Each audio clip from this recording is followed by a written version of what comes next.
죄는 관계를 단절합니다. 남편과 아내 가운데에 죄가 있으면 관계가 파괴됩니다. 남편이나 아내가 예를 들어 바람을 피웠다 그러면 그 남편과 아내는 더 이상 화목하게 지낼 수가 없습니다.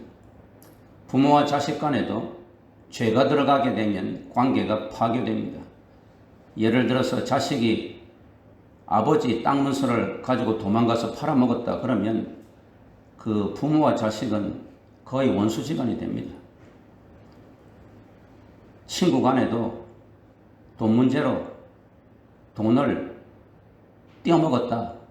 그래서 날마다 월급 받을 때 차압이 돌아서 생활이 안 된다 그러면 그것은 친구가 아니라 원수가 됩니다.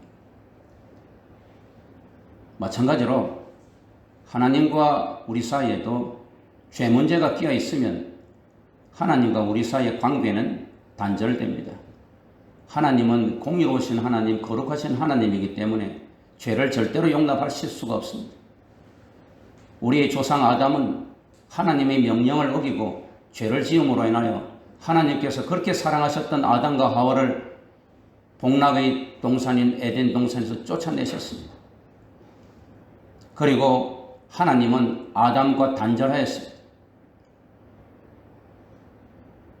아담은 그때부터 이마에 땀을 흘려야 겨우 생명을 유지하게 되었고, 여자는 해산의 고통이, 죽음과 같은 해산의 고통이 있어야 아기를 낳을 수 있었고, 그 덕분에 땅도 저주를 받아서 가시와 엉겅퀴가 있게 되었고 온 자연 만물이 저주를 받게 되었습니다.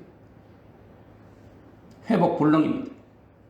그래서 오늘 로마서 5장 8절과 10절에 우리가 죄인 되었다, 우리가 하나님과 원수 되었다 라고 이야기를 하고 있습니다. 이런 절망적인 상태, 도무지 단절된 관계, 하나님의 진노로 인하여서 원수가 된 관계를 회복시켜 준 것이 무엇이냐? 그 문제를 해결해 준 것이 무엇이냐? 죄 문제를 해결해 준 것이 무엇이냐? 예수 그리스도의 십자가입니다. 그래서 오늘은 이 십자가에 담겨 있는 우리들 향한 의미, 첫 번째 구속, 두 번째 화목입니다. 구속이라고 하는 것은 오해하지 마십시오. 감옥에 들어가서 구속받았다는 그 이야기가 아니라 속죄라는 뜻입니다. 속죄. 그런데 이 속죄, 구속은 두 가지 뜻이 있으니 하나는 대속, 대신 죽음, 그 다음에 또 하나는 속전, 다른 어떤 번역에 속량이라고도 하는데 속전, 이거 전은 뭡니까? 돈이잖아요. 그러니까 전의 전쟁 뭐 이런 드라마도 있었잖아요.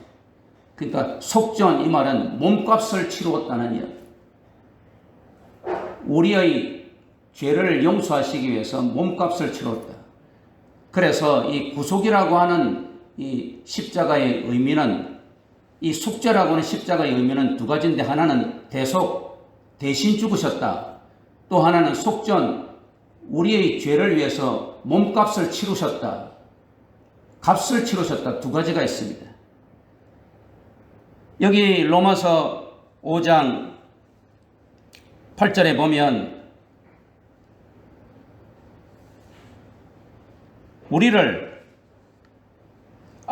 우리가 아직 죄인 되었을 때에 그리스도께서 우리를 위하여 죽으셨다. 우리를 위하여 죽으셨다. 이 말은 지금 제가 설명한 표현을 빈다면 우리를 대신하여 죽으셨다. 저와 여러분이 죄로 인하여서 죽어야 되는데 우리를 위하여 대신 죽으셨다. 대속을 이야기하고 있습니다. 그리고 여기 9절에 보면 우리가 그의 피로, 예수의 십자가의 피로 말미암아 의롭다함을 얻었다.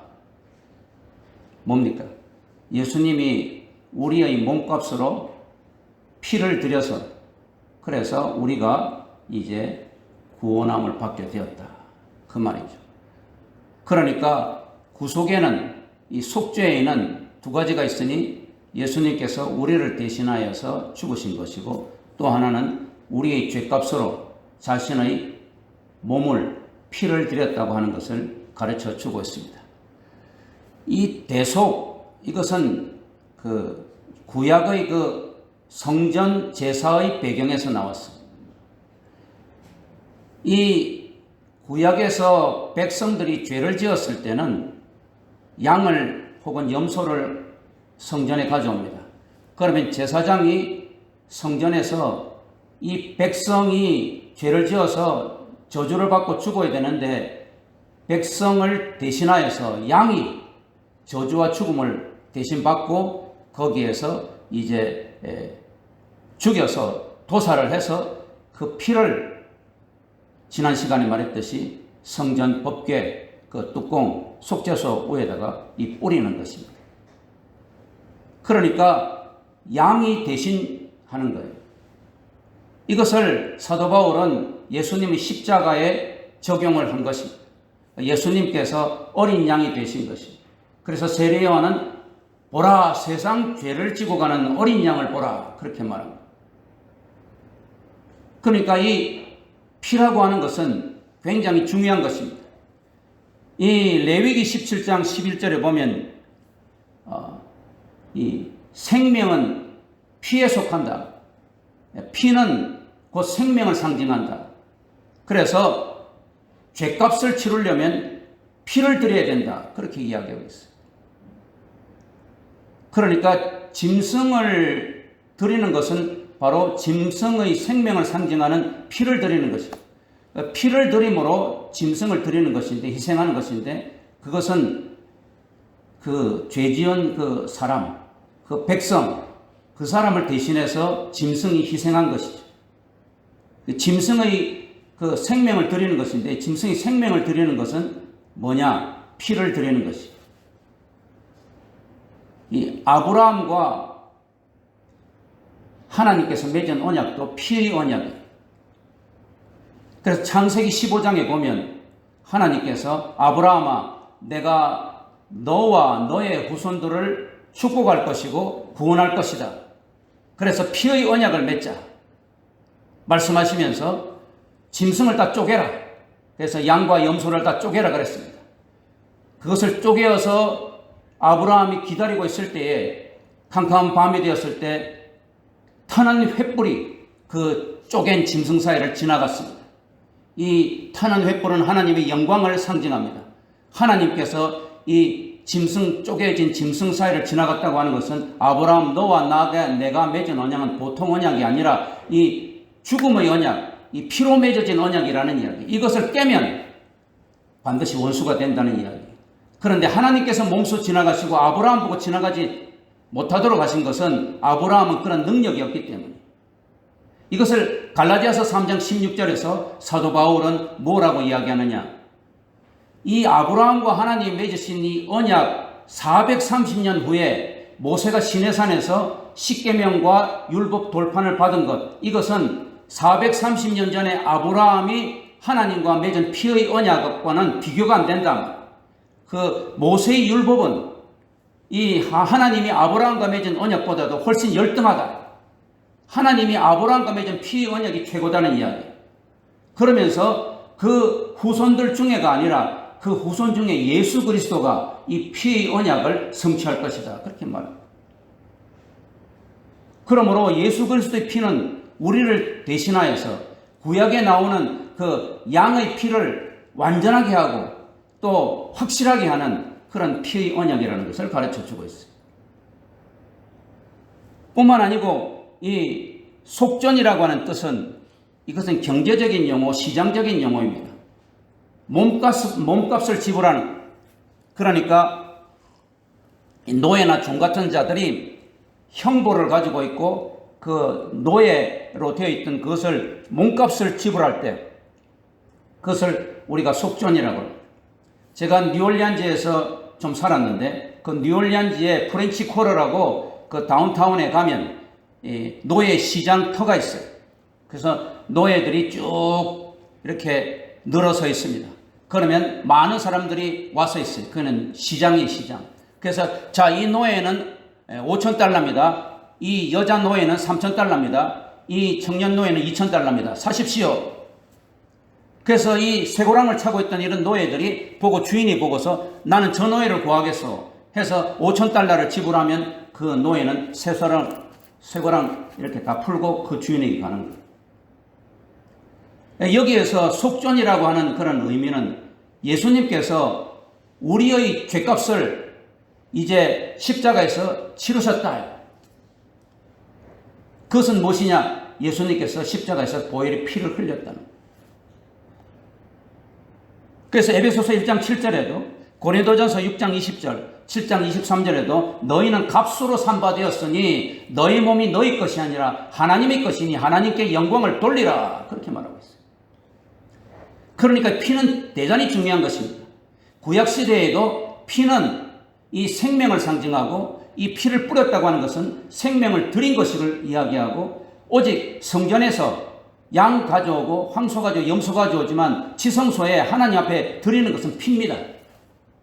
양의 피고 염소의 피인데 이 피는 생명을 이야기하고 짐승의 생명을 드렸습니다.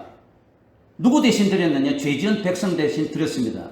그런데 지난 시간 말했듯이 이것은 불완전하고 날마다 드려도 이것은 일시적이에요. 하나님께서는 이 예수 그리스도의 십자가의 어린 양이 되신 이 피, 이것은 한 번 드렸지만 완전하고 영원한 것이다. 그래서 오늘 제가 예수 십자가에 흘린 피 찬양을 했는데 이 예수의 피가 굉장히 중요한 것입니다. 저는 그래서 기도회를 할 때든지 또 산에서 갈 때든지 또 여러 가지 심령 부흥회를 간다든지 할 때는 이 예수의 피의 이 보혈의 이 찬송을 많이 합니다. 세상 사람들에게 예수의 피는 어리석고 참으로 보잘것없고 멸망받을 것인지 모르지만 예수 믿는 우리들에게 이 예수의 피는 우리의 삶의 활력이고 능력이고 구원이고 생명이에요. 그래서 이 예수의 피를 계속 이야기하고 있는 거예요. 그래서 5장 9절에도 이제 우리가 그의 피로 말미암아 의롭다 하심을 받았으니 또 그로 말미암아 진노하심에서 구원을 받을 것이다. 우리가 구속받고 우리가 속죄를 받는 것은 오직 예수 보혈의 피라. 하나님께서는 예수 보혈의 피를 우리에게 원하신다. 성전 제사적인 의미, 성전에서 제사를 드릴 때도 하나님은 양의 피를 원하셨고 그것은 불충분하기 때문에 십자가에서 주님께서 보배 피를 흘리심으로 그 보혈로 우리가 완전하게 죄에서 사형을 받아서 우리가 의로운 자가 되었다. 하나님도 의로우시고 우리도 의롭다. 어제 3장 25절에서 말씀했듯이 십자가의 보혈을 통하여서 하나님도 공의로운 분이라는 것이 증명되었고 우리도 예수 보혈의 피의 공로에 우리가 의지하여서 우리는 예수님이 우리 대신 죄값을 치렀고 우리 대신 예수님이 보배 피를 흘렸기 때문에 우리가 의로워져서 하나님의 자녀가 되었고 죄와 사망의 권세에서 해방되었다고 하는 진리를 이야기를 하고 있습니다. 또한 두 번째로는 화목입니다. 아까도 말씀드린 대로 죄 문제가 청산되지 않으면 남편과 아내의 관계는 회복되지 않습니다. 부모와 자식 간에도 죄 문제가 청산되지 않고서는 관계가 회복되지 않습니다. 친구 간에도 이 죄 문제가 해결되지 않으면 관계가 회복되지 않습니다. 권위는 더 이상 없어요. 아무리 남편이 호랑이 같은 남편을 했어도 죄 지은 남편은 완전히 고양이 앞에 쥐입니다. 죄 문제가 해결이 되었을 때 비로소 가정이 회복되고 교회가 회복되고 사회가 회복되고 나라가 회복되는 것입니다. 오늘 많은 권력을 가진 자들이 죄 지었을 때 그들이 입으로는 큰 소리 치고 겉으로는 권력을 가진 것 같아도 백성들은 코웃음 치고 있습니다. 권위가 땅에 떨어집니다. 아담과 하와도 하나님 앞에서 죄를 짓고 나니까 그렇게 만물을 다스리고 만물을 정복하였던 에덴 동산에 있던 주인이었던 그 아담 하와의 권위가 땅에 떨어집니다. 이 죄 문제를 해결하신 분이 누구시냐? 하나님이세요. 그래서 고린도전서 5장 18절 21절에 보면 하나님께서 화목을 주도하셨다. 이 죄 문제를 인간이 해결을 할 수가 없어요. 그래서 로마서 5장 8절에도 우리가 아직 죄인 되었을 때, 그 다음 여기 6절에 보면 우리가 아직 연약할 때에, 이 말은 연약하다, 이 말은 죄로 인하여서 우리는 아무것도 할 수 없다는 이야기예요. 우리가 죄인 되었을 때니까 죄인이니까 뭘 할 수가 없어요. 할 능력도 없고 하나님과 화목을 시도할 그런 생각조차 못하고 하나님과 화목을 시도할 능력도 없어요. 죄가 있는데. 아니 자식이 하나님과 아버지와 화목을 하려면 땅 문서를 다시 가져와야 될 거 아니에요. 바람을 피웠으면 완전히 청산을 해야 될 거 아니에요. 화목을 주도하시는 분은 하나님이시고 화목을 주도하시고 시작도 하나님께서 하셨고 화목을 시작하신 분도 하나님이시고 화목을 마치신 분도 하나님이시고 중간에 모든 화목을 주도하신 분도 하나님이시라. 우리가 이렇게 보면 예수님은 그냥 수동적으로 하나님이 하시는 화목에 끌려다니신 분인가? 그렇지가 않습니다. 이 십자가를 향한 화목을 향한 성부 하나님과 성자 예수님의 그 목적과 그 동기와 뜻이 완전히 일치합니다.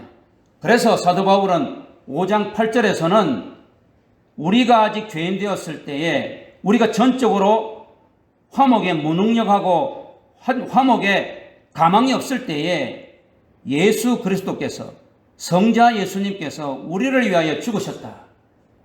주체가 누굽니까? 주어가 누굽니까? 예수님이에요. 성자 예수님. 성자 예수님이 기꺼이 우리를 위해서 죽으셨다. 그런데 10절에는 뭐라고 이야기했습니까? 우리가 죄인보다도 더 심한 하나님과 단절이 되어서 하나님이 진노로 인하여서 원수되었을 때 그의 아들, 하나님 아버지의 아들의 죽으심으로 이때 주어는 누굽니까? 하나님이시죠. 성부 하나님. 주체가 성부 하나님. 그러니까 성부 하나님과 성자 예수님의 이 십자가를 향한 우리를 구원하시고 우리를 사랑하셔서 정말로 십자가의 놀라운 구원 계획을 이루시고 그 목적을 이루시는 성부 하나님과 성자 예수님의 뜻과 동기와 그 모든 것이 완전히 일치한다. 그 말이에요. 그러니까 성부 하나님은 우리를 너무 사랑하셔서 자기 아들을 십자가에 피 흘리게 하고 몸값을 지불하게 하고 죄를 청산하게 하셨고 그의 아들 성자 예수님은 자발적으로 기쁨으로 우리를 너무 사랑하셔서 자발적으로 마지못해서가 아니라 수동적으로 아니라 능동적으로 자발적으로 적극적으로 십자가에 자기 몸을 드렸다. 그 이야기입니다. 에베소서 2장 11절에서 18절에는 보면 하나님 아버지께서 우리를 너무 사랑하셔서 자기 아들 독생 성자를 우리에게 내어주었다. 그렇게 말하고 있어요. 골로새서 또 1장 죄송합니다. 그 부분이 아니고 로마서 8장 32절에는 성부 하나님께서 자기 아들을 우리를 위해서 아낌없이 내어주었다. 그렇게 말하고 있어요. 그 다음에 에베소서 5장 2절에는 보면 예수님께서 우리를 너무 사랑하셔서 자기의 몸을 하나님께 아낌없이 드렸다. 그렇게 말하고 있어요. 갈라디아서 2장 20절에는 예수 그리스도께서 우리를 위하여 아낌없이 자기 몸을 바쳤다. 성부 하나님이 자기 아들을 내어주셨다. 성자 예수님이 자기 몸을 하나님께 드렸다. 또 성자 예수님께서 우리를 위하여 자기 몸을 아낌없이 바쳤다 하는 이 세 동사가 헬라어 원어에 보면 똑같이 파라디돔이에요. 한국 성경은 해석이 다 다르지만 헬라어 원어는 파라디돔이에요. 이것은 무엇을 이야기하느냐? 성부 하나님과 성자 예수님의 십자가를 향한 그 동기와 목적과 뜻이 완전히 일치한다는 것을 보여주고 있어요. 그래서 로마서 5장 8절에서는 우리가 아직 죄인 되었을 때에 그리스도께서 우리를 위하여 죽으심으로 하나님께서 우리에 대한 자기의 사랑을 확증하셨다. 그렇게 말했는데 10절에서는 그 주체가 바뀌어서 우리가 원수가 되었을 때 그의 아들이 죽으심으로 말미암아 하나님과 화목하게 되었다 해서 우리를 사랑하셔서 대속하셨다 하는 그 8절의 그 부분을 10절에서는 화목하게 하셨다 이렇게 말하고 있습니다. 그러므로 대속과 화목, 구속과 화목은 떨어져 있는 것이 아니라 불과 분리의 필연적인 관계, 동전의 양면과 같다 하는 것을 보여주고 있습니다.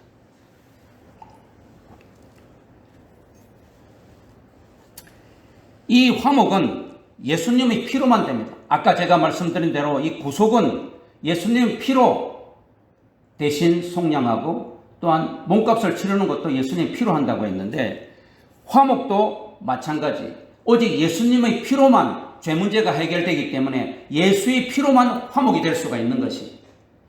이것을 에베소서 2장 11절에서 18절에는 보면 유대인과 헬라인, 모든 이방인과 선택받은 하나님의 백성 유대인이 하나가 되는 것은 예수의 피로 됩니다. 우리 칼빈 교회가 지금 우리 장로님들과 권사님들과 믿음의 사랑하는 성도들의 기도로 참으로 훌륭하시고 좋으신 젊고 유능한 우리 강민성 목사님 모셔서 이제 교회가 많이 발전할 것으로 제가 여러분이 기대하고 있는데, 교회가 하나가 돼야 돼요. 가난한 자나 부자나, 많이 배운 자나 많이 배우지 못한 자나, 젊은 자나 늙은 자나, PhD를 받은 자나 초등학교밖에 나오지 못한 자나 하나가 돼야 돼요. 하나가 되는 것은 우리의 결심과 의지만으로 절대로 되지 않아요. 우리는 죄가 많은 인생이기 때문에. 뭐로 하나가 됩니까? 예수의 피, 예수의 피로 하나가 되는 거예요. 그것을 에베소서 2장 11절 18절에서 말하고 있어요. 골로새서 1장 22절에는 보면 예수의 피는 우리 죄인들만 회복시키고 구원받게 하는 것이 아니라 온 우주 만물의 형상을 회복하게 한다고 그랬어요. 아까 제가 말씀드린 대로 창세기 3장에는 보면 아담이 죄를 짓고 하와가 죄를 짓고 난 후에 땅까지 저주받고 이 온 자연 세계까지 저주를 받았다 그랬어요. 그런데 예수의 피가 이 자연의 저주를 회복시키는, 우주 만물의 형상을 회복시키는 그런 능력을 가졌다는 이야기. 그래서 지금 온 자연 만물이 예수의 피로 형상이 회복되었는데 인간의 탐욕으로 인하여서, 그죠? 자연이 파괴되고 있잖아요. 그 가장 중요한 징표 중에 하나가 요즘 코로나잖아요.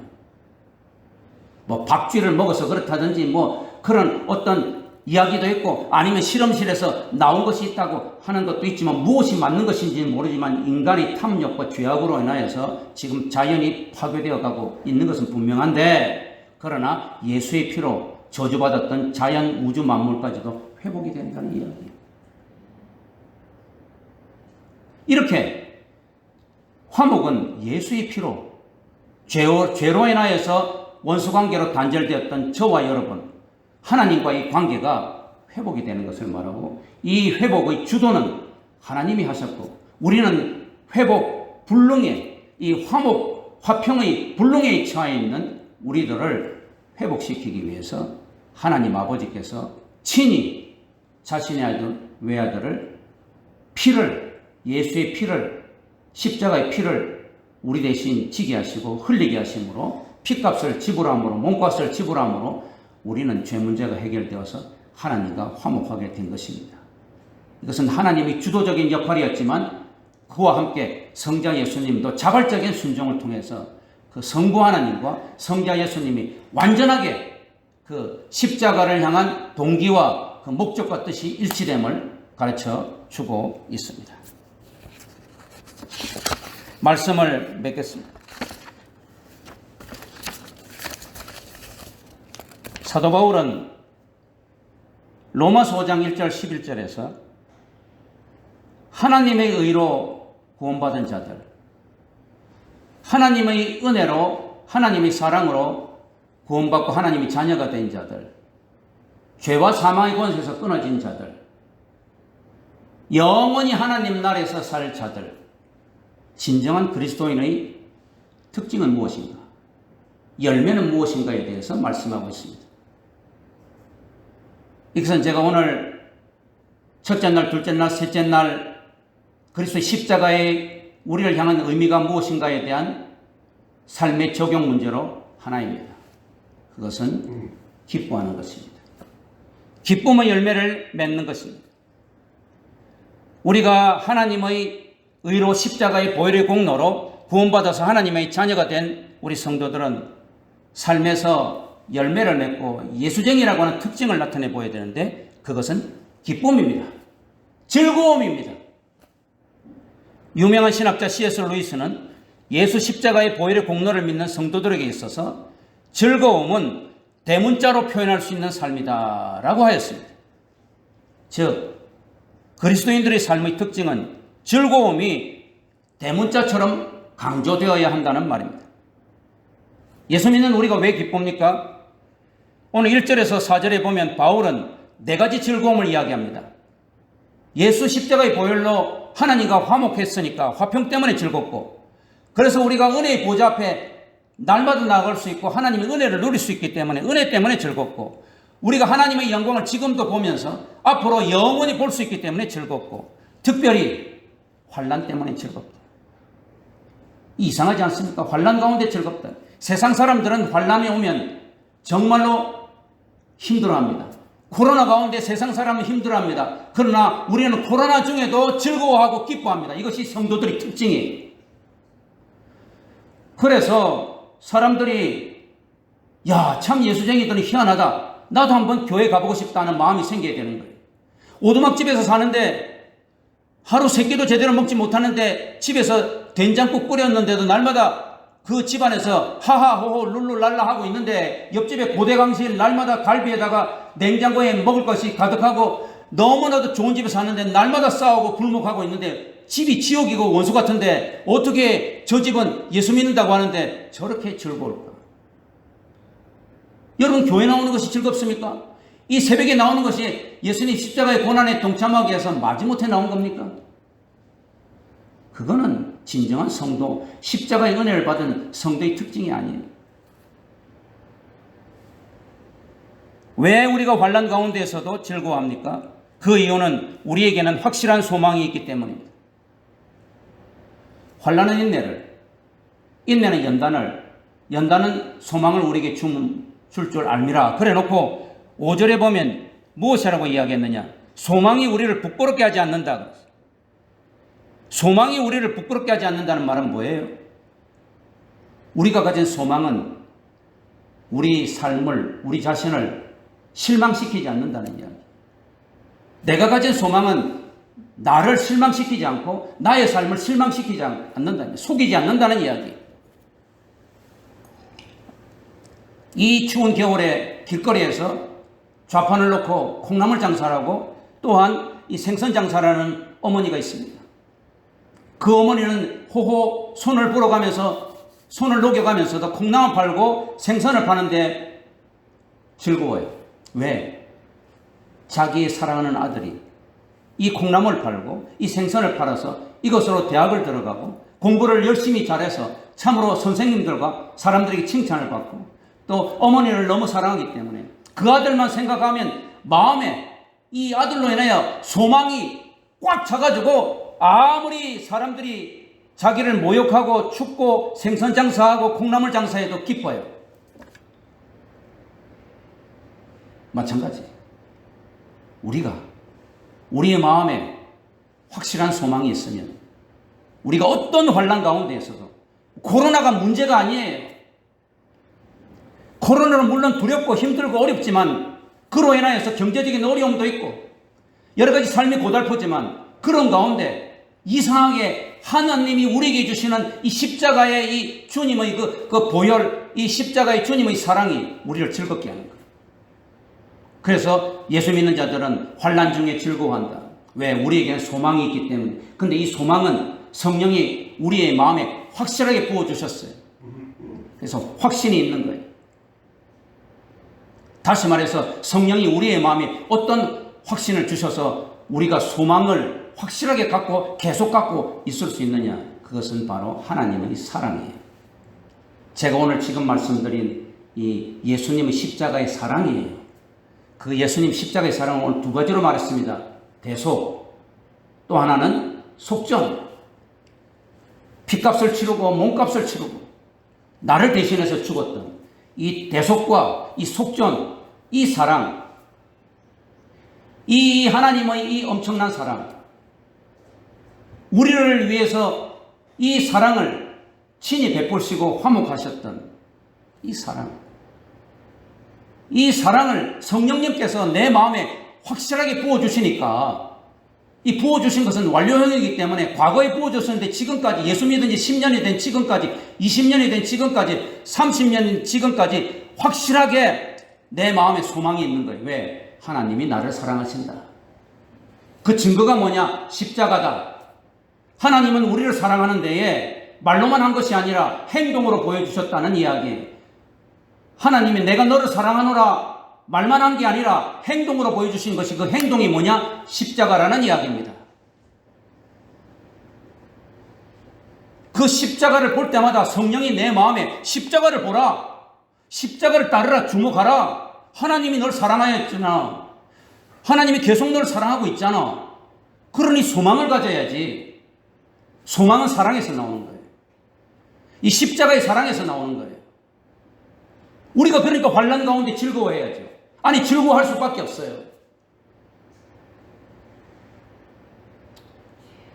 우리가 이 십자가의 고난 중에 우리가 저도 까만 양복 입고 금식하면서 주님의 고난에 동참하소서 하게 하소서 하게 하소서 그런다고 너무 이러고 있을 필요가 없어요. 우리의 마음이 십자가 때문에 우리는 즐거움이 넘치는 거예요. 우리가 말이야 장례식장에 가든지 아니면 큰 어려운 일이 있는 곳에 갔는데도 내 마음에 어떤 즐거운 사건이 있으면 막 마음에 즐거움이 넘치잖아요. 아, 미쳤어. 내가 왜 이렇게 웃고 있지 지금 장례식장에서? 이러면 안 되는데 굉장히 지금 중요한 그런 엄숙한 자리에 있는데도 막 마음이 즐거워서 막 얼굴에 미소가 막 넘치는. 아, 내 미쳤나 봐. 이 엄숙한 자리에서 왜 자꾸 웃고 있지? 어쩔 수가 없는 거예요. 주님은 십자가의 사랑이 그 하나님의 그 행동적인 사랑이 내 마음에 성령을 통해서 확실하게 부어졌는데 이것이 시간이 갈수록 계속 생생하게 나타나기 때문에 즐겁지가 않을 수가 없는 거예요. 언제? 환난 중에. 뭐 예수 믿는다고 우리가 다 복 받습니까? 세상적인 복. 예수 믿는다고 여러분 병 안 걸립니까? 뭐 새벽 기도 나오다가 갑자기 다리가 부러질 수도 있고 말이죠. 뭐 대학 입시에서 3번, 4번 떨어질 수도 있고 공무원 시험에 5번에 떨어질 수도 있고 그런 환난 중에도 즐거운 거라고. 왜? 소망이 있기 때문에. 이 소망은 우리를 부끄럽게 하지 않는다 그랬어요. 바울이.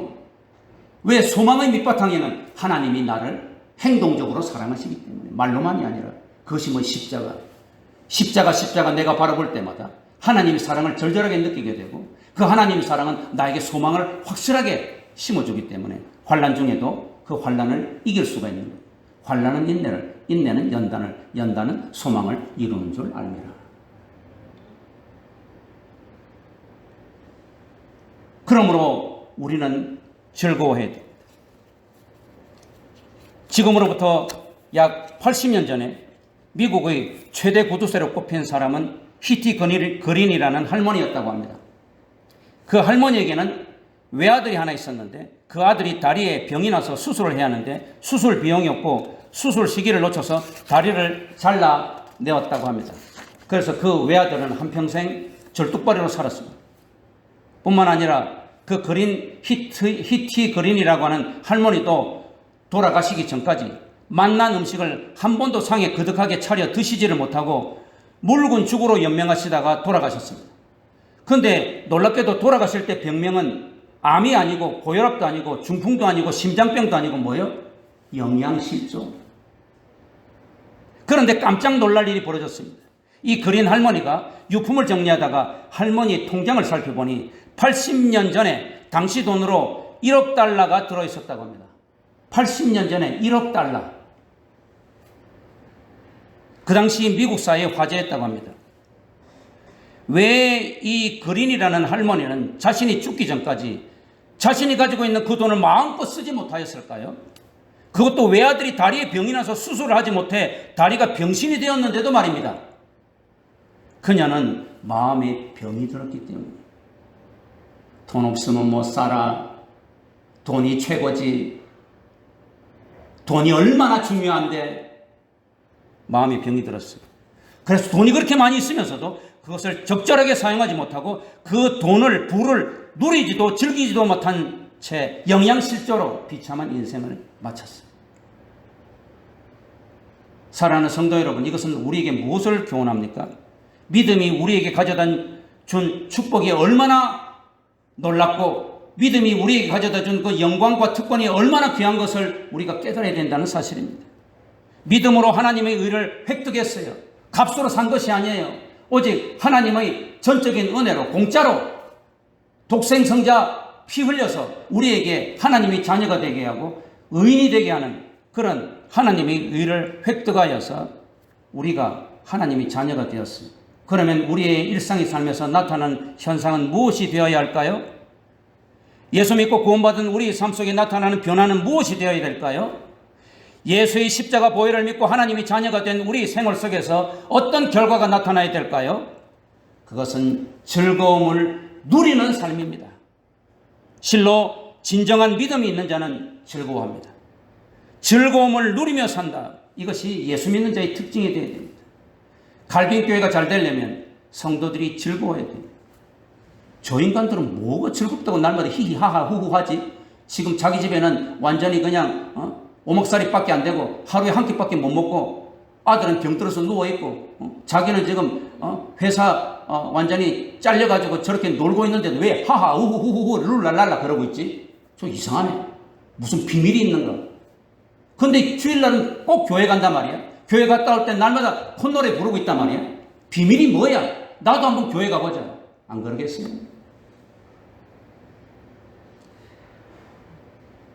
저와 여러분이 하나님과 원수가 되었을 때, 이전에 죄인 되었을 때 맛보지 못한 즐거움이라는 열매가 우리의 매일의 생활 속에서, 특별히 이 코로나 가운데에서도 매일의 삶 속에서 나타나야 됩니다. 우리가 코로나에 져서 코로나 블루, 이 언론에서 뭐 의사들이, 심리학자들이 거기에 부화내동하거나 거기에 동요되지 마세요. 돈을 많이 버는 것도 아닌데, 직위가 높은 것도 아닌데, 몸이 건강한 것도 아닌데, 얼굴이 예쁜 것도 아닌데, 샘솟듯한 하늘에서 주시는 이 형언할 수 없는, 어머 내가 미쳤나봐 주책이야 왜 자꾸 웃음이 나오지? 샘솟는 기쁨이 있다는 것입니다. 이것이 진정한 예수의 피로 구원받은 예수 믿는 자의 특징이에요. 까닭 모를 즐거움이 있어야 됩니다. 이전에는 수심파였는데 이제는 기쁨파가 되어야 된다는 말입니다. 이전에는 인상파였는데 날마다 인상 쓰고 다니는 인상파였는데 이제는 미소파, 이 미소가 제대로 된지는 모르겠지만 미소파가 되어야 된답니다. 여러분 믿습니까? 여러분 그렇게 되기를 원합니까? 여러분 그렇지요? 이제부터 여러분은 진정 예수 믿는 자로서 즐거움이 넘치는 삶이 되기를, 기쁨파가 되기를, 미소파가 되기를 주 예수의 이름으로 축원합니다.